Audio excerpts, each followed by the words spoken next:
a series of articles and columns and just developments we know about suggest Tennessee had a major downgrade in talent from last year.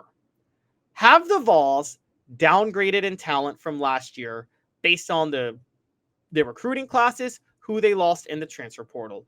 We ask that question now, and it's based on, and it brings us 4 downs. Again, 4 downs brought to you by Ted Russell Ford Lincoln. And we're putting up the poll question now. Have the Vols downgraded in talent from last year? Go ahead and vote on it. Yes or no. Very simple. We play 4 downs to show why we're asking this question. 4 downs now. First, a message from Cooper Mays. Hit like and subscribe.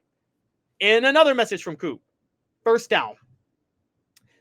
Tennessee was not in the top 25 of ESPN's recent newcomer class rankings. Now, the newcomer class includes recruits and transfer portal guys. Tennessee was not in the top 25. That even though they had a 5-star in David Sanders Jr. commit to the program, they had by most accounts a top 12 recruiting class across the board wherever you look. They were not in the top 25 in terms of transfer portal rankings. That's a concern. That's a concern. You need to constantly reload your roster. Tennessee has not done it the way other schools have this year. And in terms of just SEC schools, we're talking LSU was ranked number 2, Auburn was number 3, Texas was number 4, Ole Miss was number 6. I've already named you 4 schools from the SEC right now. Missouri was number 10. That's 5. South Carolina was number 11. That's 6. South Carolina just missed the college football playoff last year. And so 6 teams in the top 11 from the SEC, 7 in the top 14 as Georgia was number 14, and 8 in the top 15 as Alabama was number 15, 9 in the top 16 as Texas A&M was number 16. See where I'm going here, guys?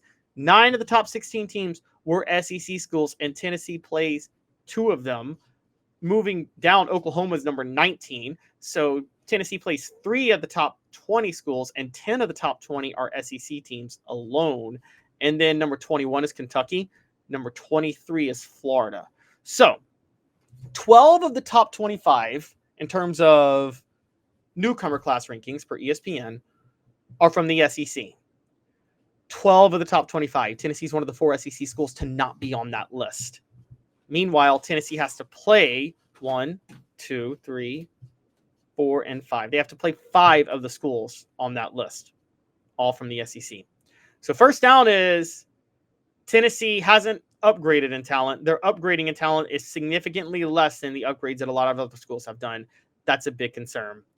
So that's one of the reasons there's a question of if they downgraded in talent. Cooper Mays brings you second down.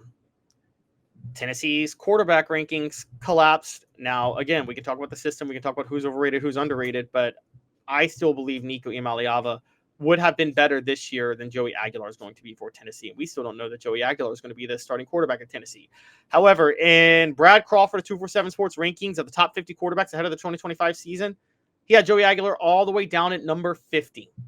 He had Nico Iamaleava all the way up at number 19. Whether or not you think Iamaleava is overrated, whether or not you think Josh Heupel made the right move, I still maintain from a talent perspective, Tennessee downgraded at quarterback from what they would have had this year, even though they upgraded over what they had last year. I think Nico was going to take a big step forward, particularly with the receivers in the system, who I think will be better. But taking that into account, I have to say that the downgrade from what they could have had at quarterback, combined with the lack of upgrades from newcomers, those do raise some issues. Now, from Tennessee center Cooper Mays here, third down. Attrition at their biggest strengths. What was Tennessee's biggest strength last year? It was the depth at defensive line that allowed them to rotate so many guys and keep getting pressure without blitzing. Helped by an elite edge rusher in James Pierce. And then a dominant running game thanks to extremely experienced interior offensive lineman and Dylan Sampson, who set the school record for rushing yards and rushing touchdowns in a season. Well, Dylan Sampson's gone. All 3 interior linemen who helped them set that record are gone. Cooper Mays, Javonte Spraggins, Andre Carrick. Heck, for good measure, a 4th offensive lineman is gone, and right tackle John Campbell Jr. 3 defensive tackles who were part of that deep rotation are gone, in Amari Thomas, Elijah Simmons, and Omar Norman Lott. And then the edge rusher who was able to be the star or be the impact player, even though it was to a lesser degree last year, he still dictated how a lot of the blocking schemes were. James Pierce is gone. Those losses are huge. And yes, it's a huge reason to believe that Tennessee may have actually downgraded in talent. And I know that's uncomfortable to talk about, but look, there's a lot of issues in which they got to deal with. And yes, they might have actually downgraded in talent when you add all those things together. Before we bring you fourth down, a quick message from Ted Russell Ford. Four Downs is brought to you by Ted Russell Ford Lincoln, your home for the finest vehicles in Knoxville, new and used, East Tennessee's largest Ford and Lincoln volume dealer. Fourth down coming up. Like a blast from the past, the Super Dealer is back. Look to the skies, Knoxville. The Super Dealer is fighting for price, service, and the American-made. Ted Russell Ford is East Tennessee's #1 volume Ford dealer. Save up to $4,350 on a new Ford F-150 XLT, or get into a new Ford Ranger XLT with no payments for 90 days. Come see the Super Dealer today at either Ted Russell Ford. From All SEC Center Cooper Mays, fourth down. Okay, I had to bring it up that way. Fourth down, Tennessee has some key injuries already with the guys that were returning. Two in particular. Tight end Miles Kitselman, a safety blanket for Nico Iamaleava last year, would definitely be one for Joey Aguilar this year since he's a gunslinger and will make more short passes. Miles Kitselman got hurt in spring ball. He probably won't be 100% when the season kicks off in September. And most notably, cornerback Jamal McCoy. Per PFF, by far Tennessee's best player, was a lockdown #1 corner last year and was the biggest reason behind their gigantic leap forward in the secondary. McCoy obviously tore his ACL. He tore it back in January. They expect him back in September. I don't expect him to be 100% though. So Cooper Mays, bringing you fourth down, I say the key injuries already is another big reason to believe they have downgraded in talent or may have, and that is a concern. So the question from Off the Hook Sports, have the Vols downgraded in talent from last year? And man, we got a debate on our hands. 50% say yes, 50% say no. Keep voting on that poll question because it's a tough one. I don't see how you can look at what's happening and not think that Tennessee has downgraded in talent to a certain degree.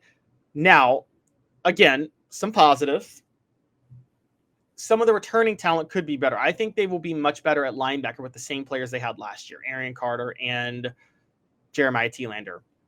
Thielander and Carter will both be much more experienced. Carter's a rare athlete, so he can be an elite playmaker, and now he won't be out of position as much, and Thielander will be more solidly locked in at middle linebacker. Even though Jacoby Thomas entering the transfer portal hurt, and we talked about that last week, I do think that the safety position will be better because Jordan Thomas is back. Now, he may not be 100% in September, but I think he'll be ready to go soon enough. Also, I think the passing game will be better, not because of the Joey Aguilar, Nico Iamaleava trade.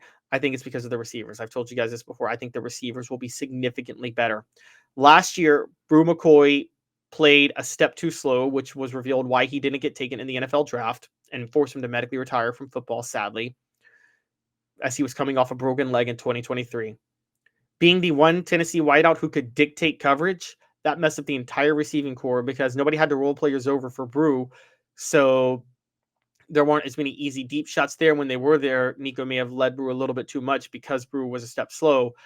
And that's how doing that is why they couldn't open things up as much for Dante Thornton, and Squirrel White couldn't open things up as much either because he was playing with a separated shoulder, and those were the three main receivers last year. That's why Chris Brazzell had to be in there. This year, you got Chris Brazzell as the possession receiver on one side. You have got Mike Matthews as a dictate coverage receiver on the other side, which I think he's good enough to do.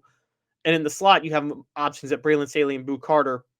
I would maintain not as good as Squirrel White would have been fully healthy, but they, particularly Staley, should be better than Squirrel White was last year since Squirrel White was banged up. So even though there are issues, they should be better at receiver. So they should be better at receiver, better at linebacker, and better at safety. And the cornerback position should be able to pick up by October when I think Jamal McCoy will be 100%. The problem was, getting back to the first topic, their schedule.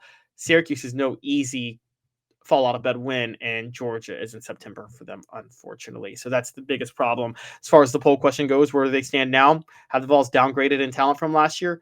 53% say no, 47% say yes. So it's very close. A lot of people are saying different things on it. So just a lot to talk about. And look, yes, I get the whole Nico thing people are bitter about and don't want that type of player in their system. But I would also say Nico Iamaleava, they wouldn't have wanted to lose him if they had the choice. I'm just going to say it.